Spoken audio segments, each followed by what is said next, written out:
Binti huyu amebeba mimba kwa muda wa takribani mwaka mmoja.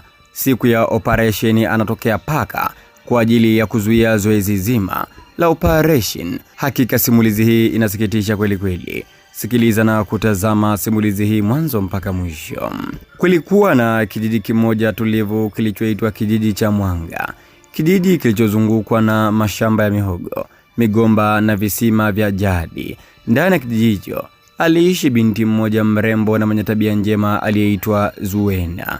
Zuena aliishi na mama yake mzazi, mama mjane aliyemlea kwa tabu na jasho tangu alipompoteza mume wake akiwa bado mdogo kabisa. Huyu Zuena alikuwa ni binti anayeheshimika sana kijijini. Alijulikana kwa adabu, unyenyekevu na kusaidia watu.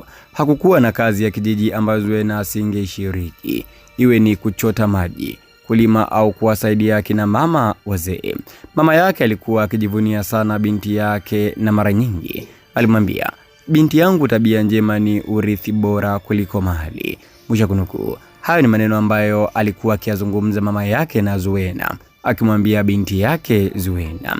Zuena alikuwa na rafiki yake wa karibu sana aitwaye Zainabu. Walikuwa marafiki tangu utotoni, wakishirikiana kila kitu, kuanzia siri ndogo ndogo hadi ndoto zao za maisha. Watu wa kijiji walikuwa wakiwaita rafiki wa pete na kidole, kwa sababu hawakuonekana wakitengana kamwe. Utakapomuona Zuena, Zainabu yupo. Utakapomuona Zainabu, Zuena yupo. Lakini ndani ya moyo wa Zainabu kulikuwa na siri nzito sana, siri ambayo Zuena hakujua. Siku moja kijijini alihamia kijana mmoja mchapakazi, mwenye sura nzuri na heshima kubwa aliyeitwa Hamisi. Hamisi alikuwa ni kijana aliyependa kazi. Alifanya mashambani na pia alikuwa akisaidia miradi ya kijiji. Tabia yake njema iliwavutia watu wengi, hasa wasichana. Zuena na Hamisi walikutana mara kadhaa katika shughuli za kijiji, na bila wao kutambua mioyo yao ilianza kuvutiana. Hatimaye Hamisi alituma watu kwa mama Zuena kuomba uchumba. Uchumba huo ulipokelewa kwa furaha kubwa kijijini na kwa mikono miwili kabisa. Lakini kwa upande wake Zainabu, habari hizo zilikuwa kama kisu moyoni mwake. Zainabu alimpenda Hamisi kwa siri kwa muda mrefu, lakini hakuwa na ujasiri wa kujieleza. Alikuwa akiamini kwamba siku moja Hamisi angemuona. Sasa Zainabu kumuona rafiki yake wa karibu aitwaye Zuena akiolewa na kijana aliyempenda kulizaa wivu uliogeuka chuki. Zuena aliolewa, harusi ikafanyika kwa shangwe na vigeregere pale kijijini. Watu mambo ni hoya hoya. Lakini kwa upande wake Zainabu alihudhuria, lakini tabasamu lake lilikuwa la uongo. Ndani ya moyo wake kulikuwa na hasira na maumivu makubwa. Tabasamu la uongo na kweli, kwa sababu alimpenda sana Hamisi. Baada ya ndoa, mambo yakawa shamla. Zuena alipata mimba, lakini cha kushangaza, kila mimba aliyoipata ilikuwa ikitoka kabla ya muda. Mara ya kwanza watu waliona ni kawaida, mara ya pili wakaingiwa na wasiwasi, mara ya tatu ikaanza kuwa ni gumzo kijijini. Zuena alipata mimba 5, zote zilitoka. Hakujua kinachoendelea, ila moyo wake ulikuwa umejaa huzuni kila mara. Alilia majira ya usiku, akijiuliza kosa lake ni nini. Hamisi alijitahidi kumtia moyo, lakini maumivu hayakuondoka. Wakati huo Zainabu alikuwa na siri nzito. Baada ya ndoa ya Zuena, alikuwa amekwenda kwa mganga wa jadi kwa lengo moja tu, kuhakikisha Zuena hapati mtoto. Alifanya yote hayo ni kwa sababu ya wivu wa mapenzi. Yeye alimpenda Hamisi, japo Hamisi hakumpenda Zainabu. Hivyo Zainabu akaamua kufanya yote hayo ili Zuena achike na yeye apate nafasi hiyo. Hatimaye Zuena alipata mimba ya 6, na safari alikwenda kumwambia mama yake kwamba ameshika mimba. Hivyo wakamtafutia dawa za kienyeji.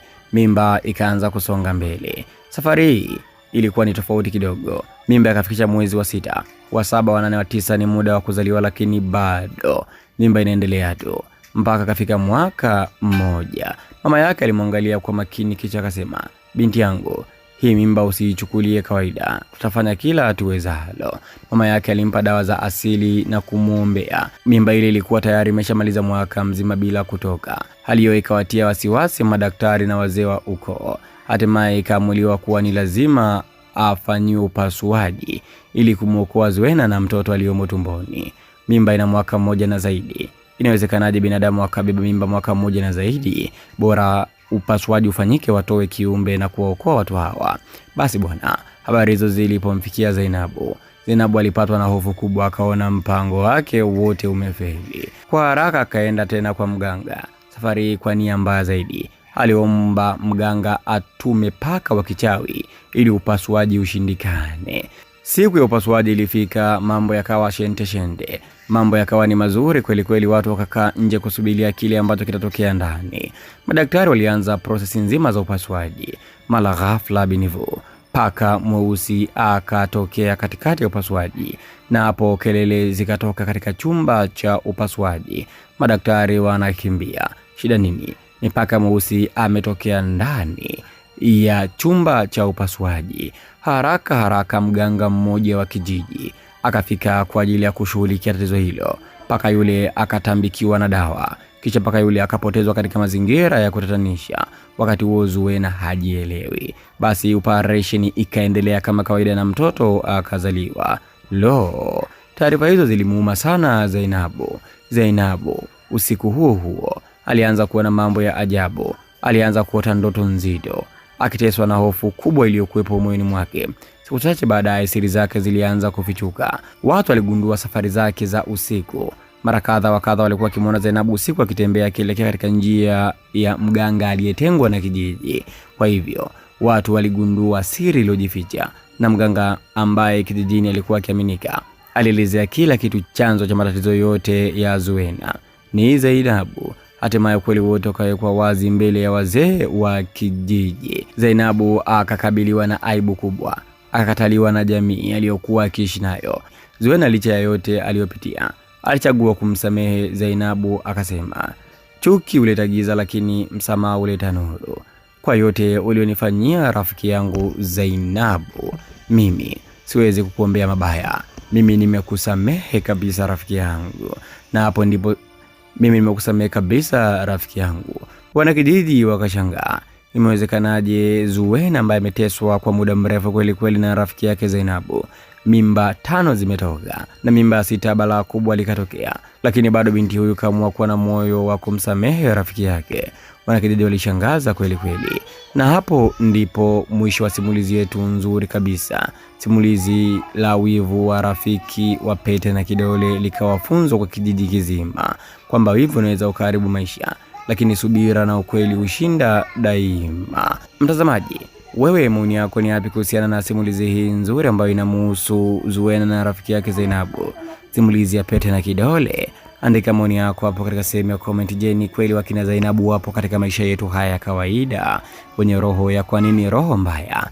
Niandikie maoni yako hapo katika sehemu ya comment. Siku zote mapenzi yana run dunia. Wivu wa mapenzi ni mbaya kweli kweli.